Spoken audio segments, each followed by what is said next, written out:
La palabra de Dios dice que el que tiene sus pies sobre la roca y en buen cimiento es el que oye la palabra, el que la entiende y el que la hace. En Génesis 2:8 la palabra de Dios nos enseña: y Jehová Dios plantó un huerto en Edén, al oriente, y puso allí al hombre que había formado.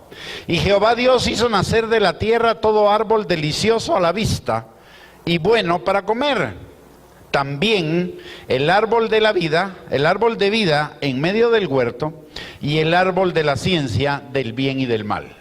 Dios planta en el huerto dos árboles: el árbol de la vida y el árbol del conocimiento, de la ciencia, del conocimiento del bien y del mal. Y le da una instrucción a Adán en Génesis capítulo 2, versículo 16, y dice: y mandó Jehová Dios al hombre diciendo: de todo árbol del huerto podrás comer, mas del árbol de la ciencia del bien y del mal no comerás, porque el día que de él comieres ciertamente morirás. O sea, Dios le da autorización tácita a Adán a comer del árbol de la vida, pero no le da la autorización de comer del árbol de la ciencia del conocimiento del bien y del mal. Notemos algo en esto. La palabra de Dios nos dice en el capítulo 2, versículo 9, dice que Dios puso el árbol de la vida en medio del huerto. ¿Sí? ¿Qué nos dice eso? Que el árbol de la vida debe estar en el centro de nuestras vidas. ¿Quién es el árbol o qué es el árbol de la vida? El árbol de la vida es Jesús y es el Espíritu Santo, los dos, porque Jesús es el pan de vida y el Espíritu Santo es el Espíritu vivificante, el Espíritu de vida en Cristo Jesús, el Espíritu que resucitó a Jesús de entre los muertos, o sea, es Espíritu de vida. Por lo tanto, el árbol de vida es Jesús y el Espíritu Santo. De hecho, cuando usted y yo somos salvos, el Señor nos da un combo. ¿Por qué? Porque reconocemos el señorío de Cristo y el Espíritu Santo viene inmediatamente, sin que lo pidamos, a vivir a nuestras vidas. ¿Sí? Vienen juntos los dos, porque los dos son la vida. Dios pone al hombre enfrente de una disyuntiva. Vas a seguirme a mí, porque el Espíritu Santo, además de que es Espíritu de vida, es el que me guía a toda verdad. El Espíritu Santo es espíritu de conocimiento, de ciencia, de consejo, de inteligencia, de entendimiento.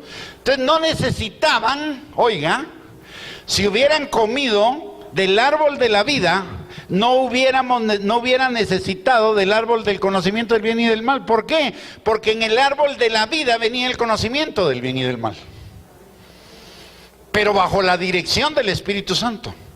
Cuando ellos escogen el árbol del conocimiento del bien y del mal, escogen sus propios caminos que parecen derechos en su propia opinión, y entonces ellos comienzan a definir qué es el bien y qué es el mal, en lugar de definirlo desde la perspectiva de Dios. Y ahí es donde comienzan los problemas del ser humano, porque los caminos que el hombre piensa que son derechos en su propia opinión son caminos de muerte. Y usted y yo siempre tenemos esa disyuntiva. En toda decisión, ¿vamos a escoger la voluntad de Dios o la voluntad nuestra? Vamos a escoger la voluntad de Dios, que es la vida, porque es el árbol de la vida, o vamos a escoger nuestra voluntad, que es el árbol de la ciencia, del conocimiento del bien y del mal, que es la muerte. ¿Qué decide? Todos los días, usted y yo, a cada momento, estamos delante del árbol de la vida y del árbol de la muerte. Estamos delante del mismo árbol y en la misma situación que estuvieron Adán y Eva en el jardín del Edén. ¿Qué vamos a escoger? Necesitamos, oiga, caminos que al hombre le parecen derechos en su propia opinión, árbol del conocimiento de la ciencia del bien y del mal.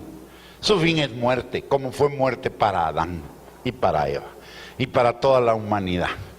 Pero hay un árbol que es el árbol de la vida, que es Cristo y el Espíritu Santo. Cuando tomamos nuestras decisiones de la mano con Cristo y del Espíritu Santo, que es de la mano de la palabra y de la mano del Espíritu, nuestras decisiones van a traer vida.